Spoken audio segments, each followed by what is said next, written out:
إن الحمد لله نحمده ونستعينه ونستغفره ونعوذ بالله من شرور أنفسنا وسيئات أعمالنا من يهده الله فلا مضل له ومن يضلل فلا هادي له وأشهد أن لا إله إلا الله وحده لا شريك له وأشهد أن محمدا عبده ورسوله يا أيها الذين آمنوا اتقوا الله حق تقاته ولا تموتن إلا وأنتم مسلمون يا أيها الناس اتقوا ربكم الذي خلقكم من نفس واحدة وخلق منها زوجها وبث منهما رجالا كثيرا ونساء واتقوا الله الذي تساءلون به والأرحام إن الله كان عليكم رقيبا يا أيها الذين آمنوا اتقوا الله وقولوا قولا سديدا يصلح لكم أعمالكم ويغفر لكم ذنوبكم ومن يطع الله ورسوله فقد فاز فوزا عظيما أما بعد فإن خير الكلام كلام الله وخير الهدي هدي محمد صلى الله عليه وسلم وشر الأمور محدثاتها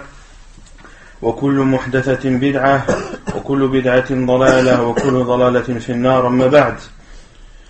Donc nous continuons l'explication du livre Al-Wajiz fi fiqh al-sunnati wal kitab al-aziz. La semaine dernière, nous avions continué à énumérer les 8 catégories de personnes qui ont le droit de percevoir la zakat. On avait continué en parlant de la 6e catégorie qui sont appelées en arabe al-gharimoun, autrement dit les endettés. Qu'est-ce qu'on avait dit au sujet des endettés? Quels sont les endettés qui ont le droit de percevoir l'argent de la zakat? Non. Il y a 4 catégories qui ont le droit de prendre la zakat. Non. La première, la personne qui a pris l'engagement de payer entre deux tribus. Ahsant, la personne qui a pris l'engagement de payer une somme d'argent à par exemple 2 tribus qui étaient en conflit, une personne qui est venue pour les arranger les problèmes qu'il y a entre eux, pour les réconcilier. Et s'il a pris l'engagement de payer ou de donner de l'argent en compensation pour que ces 2 tribus se réconcilient, il est autorisé de donner de l'argent, de la zakat à cette personne. À quelle condition? On avait donné une condition qu'il a la meilleure de prendre ça. Ahsant, qu'il ait l'intention au moment où il a pris cet engagement que l'argent qui sera payé sera pris de la zakat. Taïb, ensuite, il y a la personne qui a pris l'engagement de payer les dettes de son frère endetté. Non. Cette dette lui a pris tout son argent. Ahsant, celui qui a pris l'engagement de payer la dette de quelqu'un et que cette dette-là a pris tout son argent. Il est autorisé de donner à cette personne qui est endettée, qui a pris la dette de quelqu'un d'autre, de le payer de l'argent de la zakat. Et ensuite, il y a une personne qui est endettée et qui n'arrive pas à payer ses dettes. Ahsan, celui qui est endetté, tout simplement, celui qui est endetté et qui n'a pas la possibilité financière de rembourser ses dettes. Il est autorisé de lui donner. Et la 4e catégorie, la personne qui a fait des dettes dans des péchés et il a fait tauba. non. Il reste endetté, on a le droit de payer. Ahsan, celui qui était endetté suite à une désobéissance à Allah subhanahu wa ta'ala qu'il a faite, mais par laquelle il s'est repenti. Celui qui s'est repenti d'un péché qu'il a fait, mais que durant il y a un moment où il avait fait ce péché, il était endetté et que même après s'être repenti, les dettes sont toujours à son compte, alors il est autorisé de donner de l'argent de la zakat à cette personne afin qu'elle rembourse ses dettes. Qu'est-ce qu'on avait dit sur la dette d'un défunt? Est-ce qu'il est autorisé de prendre ou d'utiliser l'argent de la zakat pour la rembourser? Non. Il n'est pas autorisé. Pourquoi? Parce que le prophète l'aurait fait quand il y avait un sahabi. Ahsan, car le prophète sallallahu alayhi wa sallam ne l'a pas fait. Et le défunt, lorsqu'il laisse une dette, eh bien, il est autorisé à sa famille ou bien à n'importe quel musulman de rembourser ou de prendre en charge cette dette. Mais en aucun cas de rembourser cette dette de l'argent de la zakat, car cela n'a pas été fait par le prophète sallallahu alayhi wa sallam alors qu'il en avait la possibilité. On avait cité les hadiths à ce sujet pour chacune des catégories. Et ensuite, la 6e catégorie de personnes qui ont le droit de percevoir la zakat, qui sont ceux qui sont fi sabilillah, ceux qui sont dans le sentier d'Allah. Et on avait dit ceux qui sont dans le sentier d'Allah, ce sont deux catégories. Ceux qui font le combat pour Allah, Ahsan, ceux qui sont dans le combat dans le sentier d'Allah subhanahu wa ta'ala, les combattants dans le sentier d'Allah subhanahu wa ta'ala, et ceux qui font le hajj, ceux qui font le pèlerinage à la Mecque. Il est autorisé de donner de l'argent de la zakat à une personne qui a l'intention de partir au pèlerinage et qui n'en a pas les moyens. Car le prophète sallallahu alayhi wa sallam a considéré le hajj comme étant fi sabilillah. Non. Et concernant talibul ilm, l'étudiant en sciences religieuses, est-ce qu'il est considéré comme étant dans le sentier d'Allah ou non? Celui qui consacre tout son temps à l'apprentissage de la religion, à apprendre la science juridique. Non. Oui. Quelle est la preuve? C'est parce que c'est un jihad nefs, non? Il y a un khilaf des savants sur ça. Certains savants disent que oui, il est considéré comme étant fi sabilillah, car il consacre tout son temps dans l'apprentissage de la religion, et que dans ce cas, il est considéré comme étant fi sabilillah, car le talab al-ilm, l'apprentissage de la religion, c'est considéré comme un jihad fi sabilillah. C'est un jihad de la langue, car il y a le jihad de la langue, il y a aussi le jihad des plumes, et de l'écriture. Lorsque un savant écrit un livre et répond aux innovateurs ou autres, et montre la vérité et démontre le faux, cela est considéré comme un jihad fi sabilillah. Et d'autres savants ont dit non. On dit non, il n'est pas autorisé de donner de l'argent de la zakat à l'étudiant en sciences religieuses, sauf s'il est dans le besoin. Sauf s'il rentre dans la catégorie de l'masakin ou bien de l'fuqara. Sauf si c'est un nécessiteux ou bien un pauvre. Dans ce cas, il est autorisé de lui donner. Les savants qui disent le premier avis parmi le Cheikh Ibn Uthaymin, rahimahullah, et le second avis, c'est l'avis de Cheikh Al-Albani et de Cheikh Ibn Baz, rahimahumullah. Ensuite, la 8e catégorie, la 8e et dernière catégorie de personnes qui ont le droit de percevoir la zakat, ce sont. Avant ça, il y a dans l'autre catégorie avant là. Non. Il dit que si par exemple ils ont un salaire, tu leur donnes pas, sauf si ce salaire-là. Ahsant. Concernant les combattants, ceux qui sont fi sabilillah, il n'est pas autorisé de le donner à ceux qui ont un salaire versé par l'État. Les militaires qui combattent et qui sont payés pour ça par l'État, eux ne perçoivent pas l'argent de la zakat. On le donne à ceux qui n'ont pas de revenus, ceux qui ne sont pas rémunérés par l'État. Barakallahu fik. Ensuite, la 8e catégorie, ce sont les riches qui achètent la zakat avec leur argent. Non, c'est pas ça la 8e catégorie. Wabn sabil. C'est le voyageur. Donc le voyageur, celui qui se retrouve dans un pays étranger au sien et qui n'a pas les moyens de revenir à son pays, qui s'est retrouvé dans une galère ou dans des problèmes qui font qu'il n'a pas la possibilité de revenir dans son pays. Donc lui, il est autorisé de lui donner de l'argent, de la zakat, afin qu'il retourne chez les siens, même s'il fait partie chez les siens de personnes riches. Taïb. On a dit également celui qui est autorisé de donner de l'argent de la zakat à celui qui veut voyager par exemple pour aller rendre visite à ses parents, mais qui n'en a pas les moyens, qu'il est autorisé de lui donner de l'argent pour qu'il puisse aller et revenir visiter ou faire cette obligation qui est pour lui. Et ensuite on avait parlé de la zakat, qu'elle n'est pas, on avait cité le hadith où le prophète sallallahu alayhi wa sallam a dit que la zakat n'est pas autorisée pour le riche, sauf pour 5 catégories. Les 5 catégories qui sont Ahsant, celui qui travaille pour la zakat. Ensuite celui qui l'a acheté de son propre argent. C'est-à-dire celui qui l'a acheté de son propre argent. C'est-à-dire un riche qui achète une zakat à une personne qui était pauvre. Ahsant.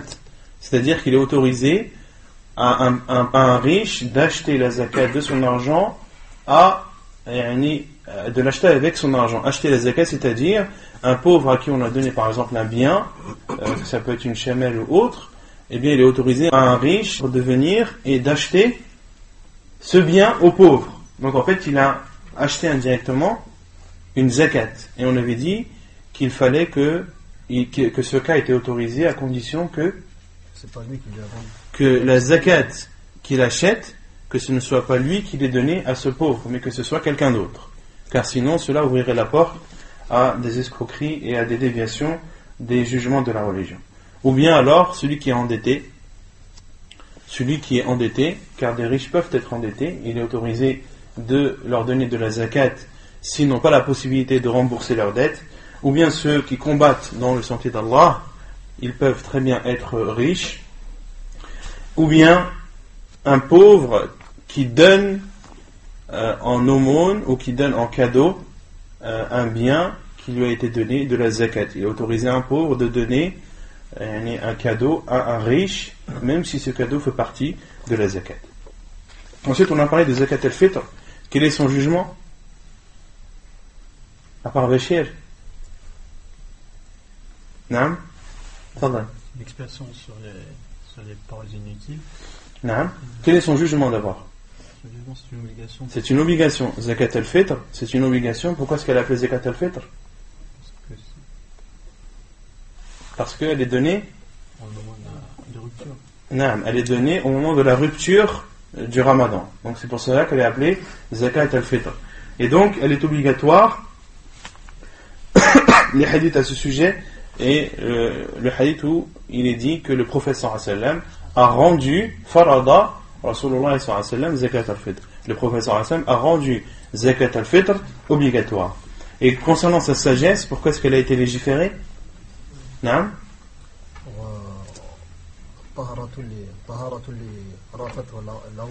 C'est une purification de al-laghu, des paroles inutiles, et al-rafaf, ce sont les actes et les paroles qui sont mauvaises, et lorsque la personne les fait, elle encourt des péchés. Donc que le zakat al-fitr est un moyen de purification pour le jeûneur des manquements ou des choses qu'il n'a pas faites, qu'il aurait dû faire. Et bien zakat al-fitr permet de combler tous ces trous. Et c'est aussi également c'est aussi une nourriture pour les pauvres. Ensuite on avait parlé de envers qui elle est obligatoire. Envers qui zakat al-fitr est obligatoire. Il n'y en a que 3 qui répondent tout le temps. Alors que vous êtes, masha'Allah. Envers qui zakat al-fitr est obligatoire? On l'a vu ou on l'a pas vu la semaine dernière? Envers qui elle est obligatoire? C'est important de savoir ça. Peut-être qu'elle sera obligatoire pour toi le Ramadan prochain, Inch'Allah, sans que tu ne le saches. Comme ça, Allah. Naam. Une personne qui possède de quoi se nourrir lui et sa famille la veille ou la nuit de Ramadan. Celui qui possède de quoi se nourrir lui et sa famille la veille de l'Aïd ou le jour même de l'Aïd. Celui qui possède ce qui lui suffit. Non. Et un peu plus.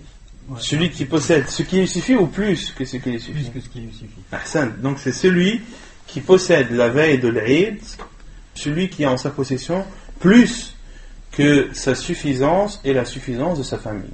Celui qui a plus que son besoin à lui et le besoin de sa famille la veille de l'Aïd ou le jour de l'Aïd, eh bien, il lui est obligatoire de donner zakat al-fitr. Concernant la quantité de zakat à donner, c'est non?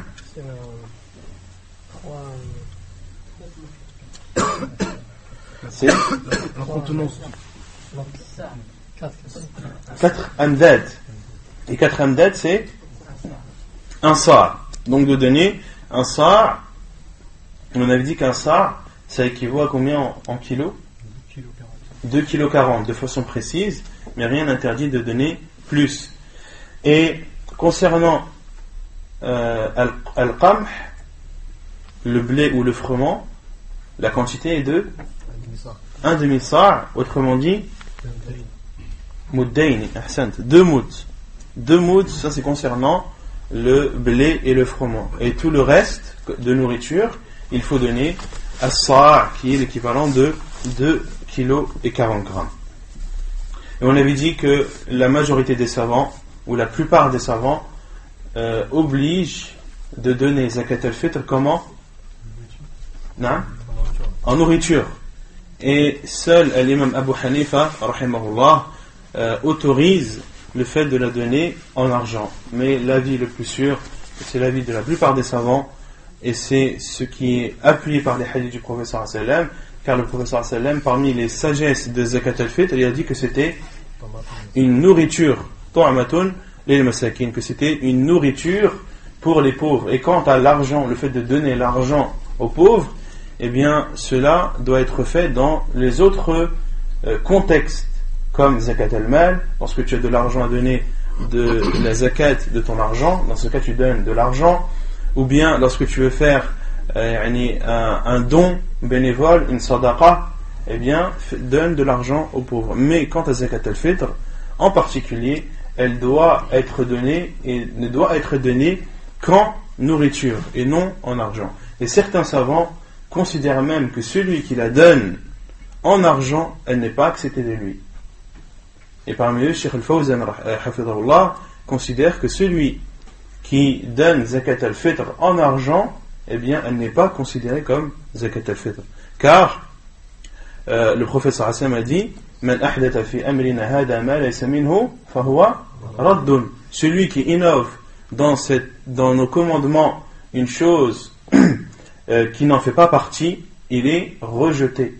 Il est rejeté. Et il n'a jamais été rapporté ni dans le Coran, ni dans la sunna du prophète sallallahu alayhi wa sallam, ni dans les actes de nos pieux prédécesseurs qu'ils ont donné zakat al-fitr en argent, et au contraire, ils ne l'ont toujours donné qu'en nourriture. Ensuite, on avait parlé du moment où il fallait sortir ou donner zakat al-fitr. Qu'est-ce qu'on avait dit? Non? Il faut la donner avant la prière, et il est autorisé de la donner avant al-Eid d'un jour ou de 2 jours.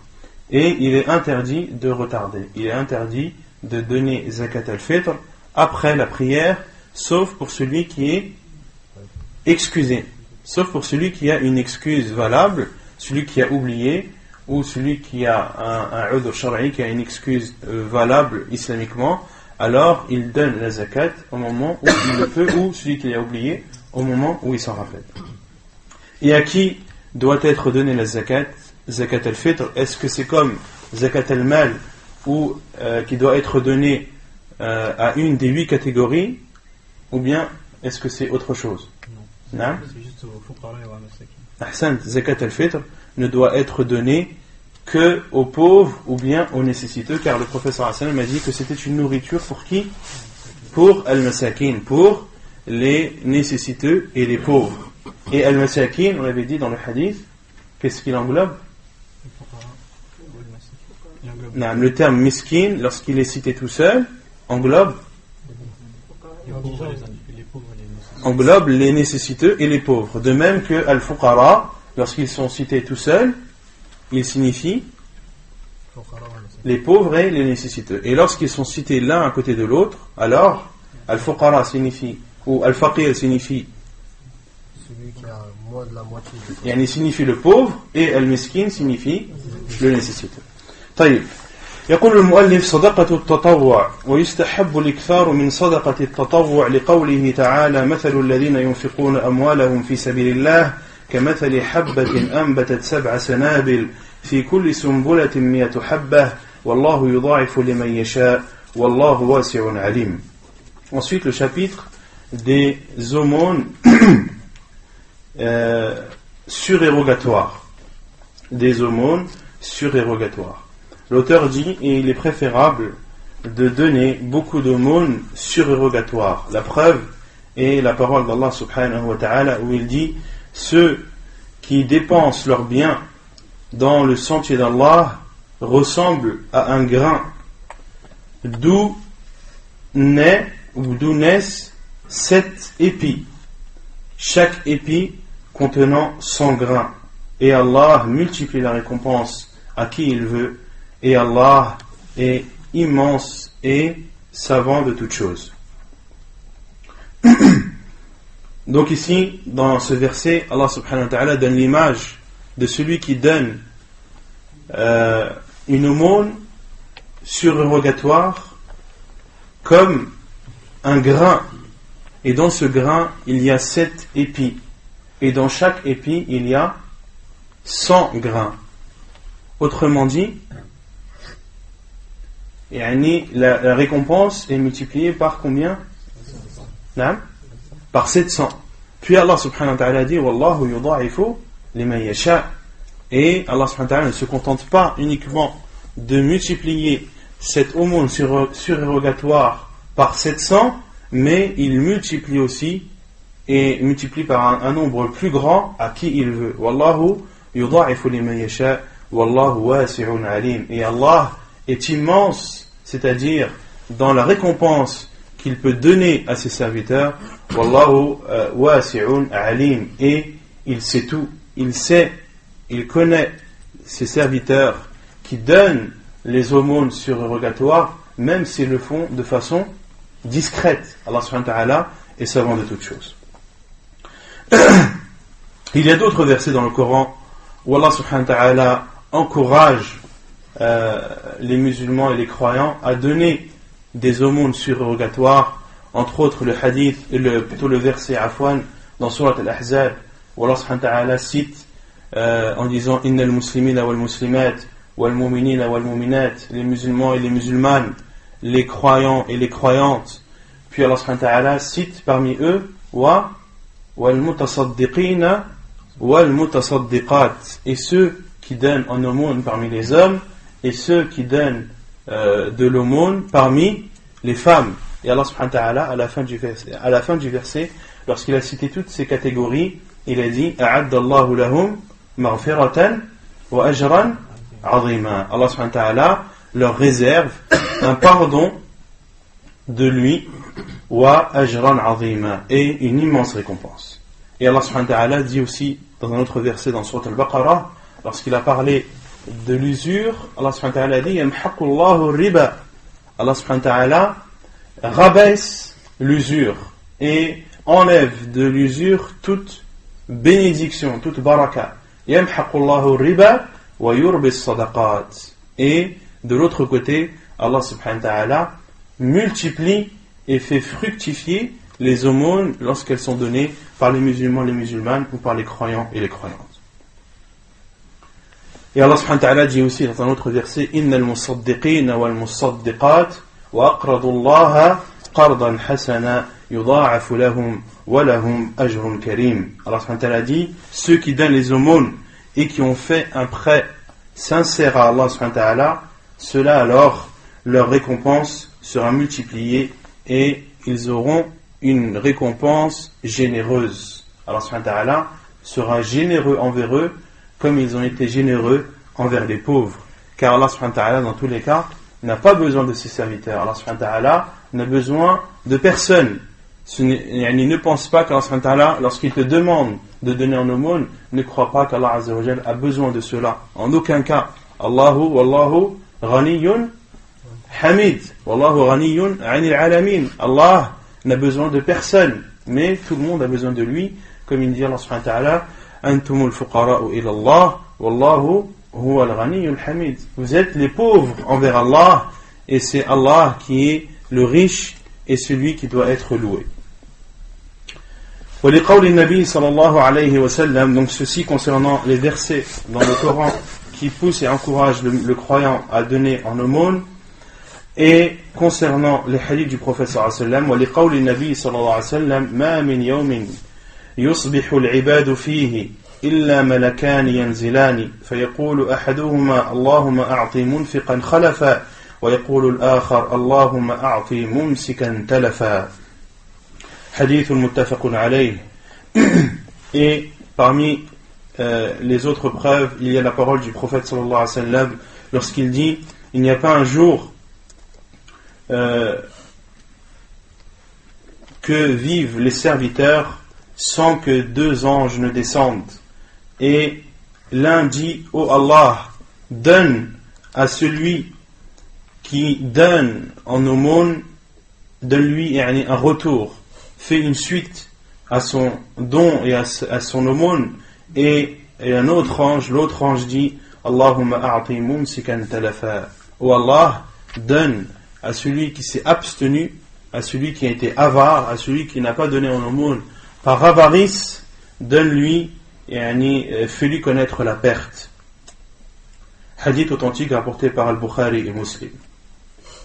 Et d'autres hadiths du prophète sallallahu alayhi wa sallam où il dit que chaque personne sera sous l'ombre de son aumône le jour du jugement jusqu'à ce que le jugement commence. Jusqu'à ce que le jugement commence. Donc sache que plus tu donneras de l'aumône et plus l'ombre de cette aumône le jour du jugement, le jour où il n'y aura d'ombre que celle d'Allah, le jour où le soleil se rapprochera de nos têtes d'une distance d'1 mille, eh bien sache que ces aumônes te seront profitables ce jour-là, car elles seront une ombre au-dessus de toi. Et un autre hadith où le prophète sallallahu alayhi wa sallam a dit que l'aumône efface les péchés comme l'eau éteint le feu. C'est un hadith authentique également. وأولى الناس بصدقة المسلم أهله وذوي رحمه لقوله صلى الله عليه وسلم الصدقة على المسكين صدقة وعلى ذي الرحم 2 صدقة وصلة. Hadith sahih rawahu Tirmidhi. Et les personnes qui méritent le plus l'aumône du musulman, ce sont sa famille et ses proches. La preuve est la parole du prophète sallallahu alayhi wa sallam lorsqu'il dit: l'aumône envers le pauvre est une aumône, et envers un proche ce sont 2 choses, c'est une aumône et c'est un moyen de nouer les liens de parenté. Hadith authentique rapporté par At-Tirmidhi. Donc de donner une aumône, il est préférable de la donner à des personnes de ta famille ou de tes proches qui sont pauvres et nécessiteuses. Ce sont eux qui méritent le plus ton aumône et ta générosité. Et sache qu'en donnant une aumône à ta famille, tu as fait 2 choses, à la fois une aumône qui sera multipliée, dont la récompense sera multipliée par Allah subhanahu wa ta'ala, mais c'est aussi un moyen de nouer les liens et de préserver les liens de parenté avec ta famille et tes proches. Donc ainsi se termine. Par rapport à ces sadaqa, est-ce qu'elle est autorisée aux non-musulmans? On a répondu à cette question. Est-ce qu'il est autorisé de donner az-zakat ou az-sadaqa à un non-musulman? S'il est intéressé par l'islam, Ahsant, que cela n'est pas autorisé, sauf s'il fait partie de al-mu'allafati qulubuhum, sauf s'il fait partie de ceux dont les cœurs sont proches de l'islam. Si tu vois qu'il s'intéresse à l'islam, qu'il veut connaître l'islam, et que le fait que tu lui donnes de l'argent va le toucher et va le pousser, l'encourager à apprendre plus cette religion, à s'en rapprocher encore plus, et Inch'Allah à l'embrasser, eh bien dans ce cas il est autorisé. Sinon, les savants sont d'accord sur le fait qu'il n'est pas autorisé de donner la zakat et la sadaqa à un non-musulman. Non. Et si tu sais que cette personne, par exemple, la fume, ou je sais pas quoi, tu lui donnes quand même. S'il fait partie de l'mu'allaf qulubuhum. S'il fait partie. S'il fait un péché avec cet argent-là, tu lui donnes quand même. Il fait pire que boire et fumer. Il n'adore pas Allah. Il n'est pas musulman. Est-ce qu'il y a un péché pire que de ne pas adorer Allah? Non. Donc le fait qu'il boive, qu'il fume ou autre, cela n'influe pas. À partir du moment où il est intéressé et qu'il est proche de l'islam, il fait partie de al-mu'allaf qulubuhum, une des 8 catégories à qui il est autorisé de percevoir l'argent de la zakat. Wallahu a'lam. Donc ainsi se termine le livre de la zakat. Inch'Allah ta'ala, aujourd'hui on va commencer le livre Kitab al-Nikah, le livre du mariage. Normalement le livre qui suit c'est Kitab al-Hajj, mais je préfère retarder un peu Kitab al-Hajj quelques mois avant le début du Hajj pour que tout soit frais dans les esprits de chacun. Une question par rapport à Zakat al-Fitr. Non, tfadala. pour les gens qui ne peuvent pas jeûner le mois du Ramadan pour cause de maladie, ils doivent sortir des aliments, s'il la sort c'est en argent ou en nourriture. Yani concernant La compensation des gens qui n'ont pas jeûné. Non, concernant ceux qui ne peuvent pas jeûner, on avait dit que si c'est une maladie qui est une maladie qui peut être suivie d'une guérison, que cette personne doit rattraper son jeûne. Celui qui est malade d'une maladie incurable qui ne lui permet pas de jeûner, alors il doit nourrir pour chaque pauvre, pour chaque jour non jeûné, un pauvre. Donc le fait de nourrir un pauvre, c'est une chose. Cela compense les jours non jeûnés. Quant à Zakat al-Fitr, on a dit Zakat al-Fitr est obligatoire envers qui?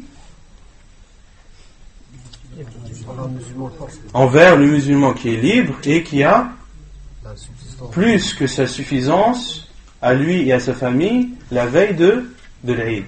Qu'il soit malade ou pas, qu'il soit vieux ou pas, à partir du moment où il a plus que sa suffisance et la suffisance de sa famille, il doit donner Zakat al-Fitr. Et le fait de donner en expiation, de nourrir en expiation un pauvre par jour parce qu'il n'a pas pu jeûner, c'est une chose, et de donner Zakat al-Fitr, c'en est une autre. Et de nourrir un pauvre, tous les jours qu'il n'a pas jeûné, c'est obligatoire. C'est obligatoire, non. On va faire carré. Question par rapport à Zakat aussi. Je veux savoir, par exemple, des fois, quand on est en France, par exemple, et on n'arrive pas à trouver les personnes à qui donner Zakat al-Fitr. Non. Est-ce que on peut faire ça au bled, et la personne par exemple qui est au bled qui donne, en fait, elle demande à l'intermédiaire de le donner à sa place. Est-ce que cette personne-là, en retour, elle veut donner son argent ou pas? Ou l'autre peut dire. Le fait de donner Zakat al-Fitr à un pauvre dans un autre pays que le tien, les savants disent que cela doit être fait en cas de force majeure. Si vraiment il n'y a pas de pauvres dans le pays où tu vis. Mais la question est, est-ce que vraiment il n'y a pas de pauvres dans le pays où tu vis? Est-ce que la personne a vraiment fait tout son possible, a fait vraiment toutes ses recherches possibles et inimaginables? Et est-ce que ce fait qu'il n'y a pas de pauvres dans ce pays est connu de tout le monde? Ou est-ce qu'il est connu que de toi? S'il est connu de tout le monde, là il faut appeler un savant et lui expliquer la situation en disant que dans ce pays, il est connu qu'il n'y a pas de pauvres. Ou que les pauvres se font très très rares. Qu'est-ce qu'on doit faire? Mais si c'est que toi qui constate ça, et que tout le monde a donné Zakat al-Fitr et que personne n'a soulevé ce problème, il faut se poser la question. Non. La personne, comment dire, par exemple, si la personne elle sort quand même la Zakat à sa place, et que par exemple elle dit quand tu redemain tu vas mettre ton argent, et que cette personne ne donne pas son argent, est-ce que la Zakat est prise en compte ou pas? Sachant qu'il n'a pas payé le prix de Zakat. Lorsque tu donnes, tu as le droit de léguer quelqu'un pour qu'il donne ta Zakat. Lorsque tu lègues quelqu'un pour qu'il donne ta Zakat, la responsabilité est à celui à qui tu l'as donné. Lorsque tu dis à une personne, voilà Zakat al-Fitr, est-ce que tu peux le donner à un tel? La responsabilité est de celui à qui tu l'as donné. Mais cela ne doit pas t'empêcher de demander et de vérifier que la Zakat a bien été donnée. Wallahu a'lam. طيب يقول المؤلف كتاب النكاح, donc le livre du mariage qui se trouve à la page